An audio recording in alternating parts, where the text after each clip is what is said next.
Hello everyone, it's Shane Kanto, your Wasteland reviewer, and I'm here to review The Green Knight from writer-director David Lowery, based off of Sir Gawain and The Green Knight of Arthurian legends. And this was my most anticipated film of 2021 coming into this year after being blown away by that trailer that came out like a year and a half ago at this point, and just grabbed me from the very start. This amazing cast with Patel, Alicia, Vikander, Edgerton, Sarita, Choudhury, Sean Harris, Dickie, and Ralph Ineson, who plays the Green Knight with his bellowing deep, bass of a voice, inside shaking, amazing performance. And this is one of the trippiest, strangest, poetic films I think I've ever watched. And this is from David Lowery, who I love Peach Dragon and The Old Man and the Gun, but they're two very different kinds of films. This is going for the same poetic and artistic kind of thing as a ghost story, except full-blown fantasy. And this is the most unabashedly fantastical film that I've watched in years. And this reminds me of Excalibur, where Excalibur goes there. It has no problem being this is a weird story. Embrace it. And this is a weird story. And David Lowery's embrace it. And you have composer Daniel Hart, who has this unnerving and sweet and melancholic and unique score that just creates this atmosphere. And the sound design in this film is incredible. It sends chills down you just listening to the Green Knight moving, the creaking of these big tree roots that make up his body, and you know something's gonna happen. And everything, all the little details in the sound, and you have cinematographer Andrew Draws Palermo, who shot A Ghost Story. This is a breathtaking film. The imagery is shocking and unbelievable. The camera work is bold. The framing is bold. This is such a bold film. And I watched this afternoon, and hours later, I'm still can't stop thinking about this film.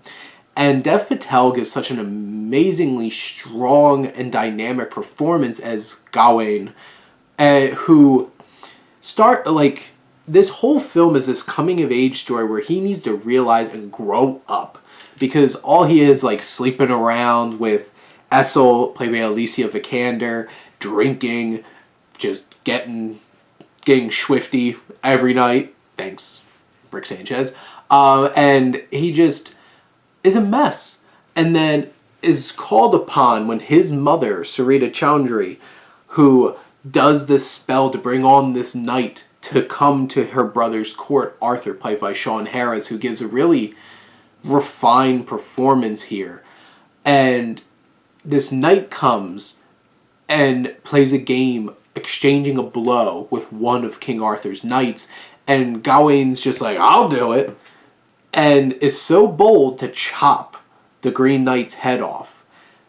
And this whole entire sequence is breathtakingly shot. The music is amazing, the acting, the fear, the unnerving energy in Dev Patel in this scene when that knight picks up his decapitated head and is just 1 year hence.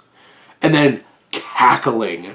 Ralph Ineson's cackles as the Green Knight rides away on a horse, headless, holding his decapitated head in his hand, and you're just what is this? And it just sets the tone that Dev Patel as Gawain has so much to go through in this story. And his growth and this fable, where he needs to prove himself, and all the craziness that he goes through, which I'm going to avoid talking about anything in terms of what happens over the course of his journey. But this film is challenging. It's going to make you think. You're going to need time to process this. And I think what made me put this, like, this is right now my number 3 film of the year. And I think the reason why it's so high is immediately after I wanted to watch it again. I wanted to feel this experience again. I wanted to look at the details, look at deeper, and look at all the camera work, the character work, the acting, the story, the symbolism, what this really means. And it is such a powerful coming-of-age story, seeing the growth of this man and him coming to grips with his fate. And everything that goes along the way is crazy. It's out there. He visits this lord's home played by Joel Edgerton, and I'm going to leave it at that. One important thing. This is violent, it's gory, it's sexual. You see bodily fluids. I'm going to leave it at that. There's like a 7-year-old in the theater when I saw this, and I'm like, what the hell is this kid doing here? This is a hard R, fantastical journey, and mind-blowing for me. And this was exactly what I wanted it to be, and still in an unexpected way that challenged me. So this really worked for me. And this is the kind of film where I'm like, for cinephiles out there, you need to see this film. You need to experience this. This is such an artistic experience, an artistic, bold venture. Lowery's vision needs to be experienced. This is a hard sell for mainstream audiences. So, like, I don't know if most people are going to enjoy this movie. But, boy, is it. Like, if you think you wasted the money on watching this for 2 hours and 5 minutes, which it drags a bit at times, and I understand that. And it's really methodical in the way that it puts things, but it's so beautiful in the way that it does. At least you spent that money on something bold and interesting instead of, like, I don't know, the Emoji Movie, which I saw with a double feature, opening night. That came out the same night as A Ghost Story, and I watched both of them the same night.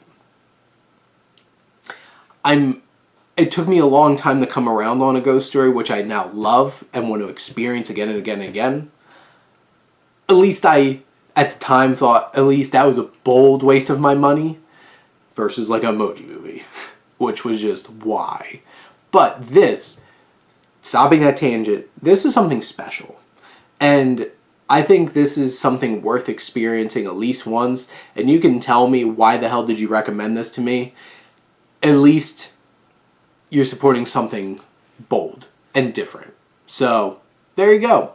And I loved the visuals, the music, the old-timey letters and print as it comes up to tell us what part of our journey we're going on. This felt like a poem, an epic poem come to life. And that was the most you could ever expect from it, and I think it really delivered. But those are my thoughts, and I have so much more.